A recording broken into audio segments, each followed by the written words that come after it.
Welcome to the Leadership Levers Podcast. I'm your host, Will Gladhart, CEO of Connect to Metrics. At Connect to Metrics, we help organizations strengthen their culture one action at a time. We're here today to learn about the actions leaders have taken to address cultural change. Our guest today is Hailey Profit, who is the owner of Hailey Profit Consulting, and she's a recognized expert in the area of well-being. So thanks so much for joining us today, Hailey. Thank you so much, Will. I thought we would just start out by having you share with our audience a bit about yourself and your organization and your background.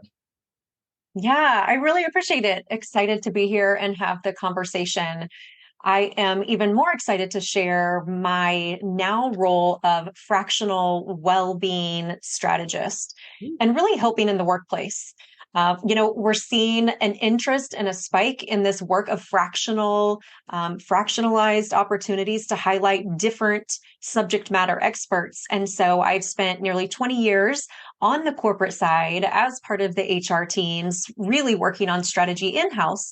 And now I'm able to take that same passion and expertise, knowledge, education from all these years into new markets where they perhaps don't need someone feet on the ground all the time, but still need some accountability and some expertise when it comes to creating this strategy. We'll be discussing 3 questions today, Hailey. As a warm-up to our conversation, we will be discussing 3 questions today. As a warm-up to start our conversation, would you like to share why you believe a healthy culture and well-being is critical? Sure. I mean, we could easily spend hours discussing this topic alone, but for the sake of, kind of a warm-up question here, I would reflect on, when does anyone ever want to go into a workplace where they're not valued, where they're asked to not share their opinions, where they're not encouraged to be mindful and instill healthy relationships, to move their body occasionally, to be in a safe environment?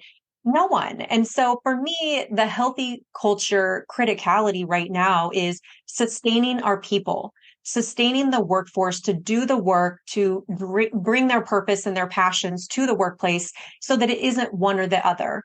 It's not competing against who I am as an individual and what I want to do professionally. It's merging the two. And for me, a healthy culture and prioritizing that premise is what creates thriving organizations. So what do you see as the biggest challenge leadership faces when it comes to cultural change? Oh gosh, another weighted question. But I would say it's this idea of human sustainability and being part of the strategy. I am asked frequently on, well, what's the business case for having a well-being strategy? Or how does it compete when it comes to other business priorities and strategies? And I just remind folks and ask a lot of business leaders, what would you do without your group of, high achieving, high performing individuals showing up that care about the mission?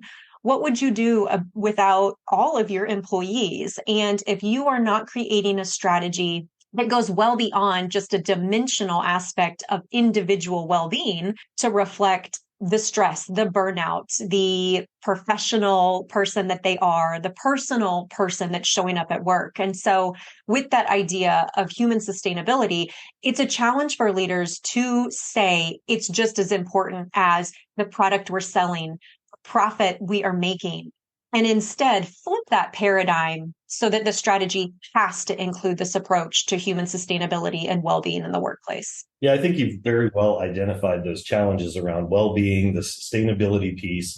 Obviously anxiety is a key component in there. Or what do you think leaders can do to actually address this particular challenge that you've been recognizing and experiencing? Yeah, it's interesting because I am frequently asked both from the leaders themselves, what do we do? Or sometimes it's even the mid-manager level saying, how can we support our leaders? I think it goes without saying, it's this idea of whole person. We know that we've been addressing it for a long time, but continuing to address the whole person in the workplace, I would emphasize it as beginning to think of it as, how do you address the full person? We do not have a part person that comes into work. We don't have half of them show up to do their job. So by addressing the whole person, acknowledging they're coming to work with these emotions, thoughts, feelings, experiences, and acknowledging it is certainly one place to start addressing. And then I also the idea that leaders are whole people. They are full people showing up. And so that would lead me into this idea of self-care on the job. We make it a part of our job for that human sustainability, whether it's scheduling, well-being into the flow of work, whether it's scheduling how we take care of ourselves, how we're resting, even the language we use in a workplace and on our teams and as leaders, that language alone is so much this conversation of self-care and sustainability and a flow at work that truly supports the well-being of us as humans. So you obviously have put quite a bit of thought into some of these actions that leaders can take. Is there anything else you'd like to share or add to this particular challenge that leadership faces? Oh gosh, there are endless amounts of challenges, and recognizing challenges are different in every workplace and for different reasons. Maybe it's geography, maybe it's the structure of your business. But I would say another thing to really focus on is how do we challenge the boundaries? How do we challenge the barriers in the workplace that are already existing? If we think about creating an environment where our team, our individuals are our greatest asset, and we're focusing on sustaining them, this human sustainability, yet we reflect on our boundaries that we've created in our work environment are what's limiting them to be sustainable, to take care of their well-being.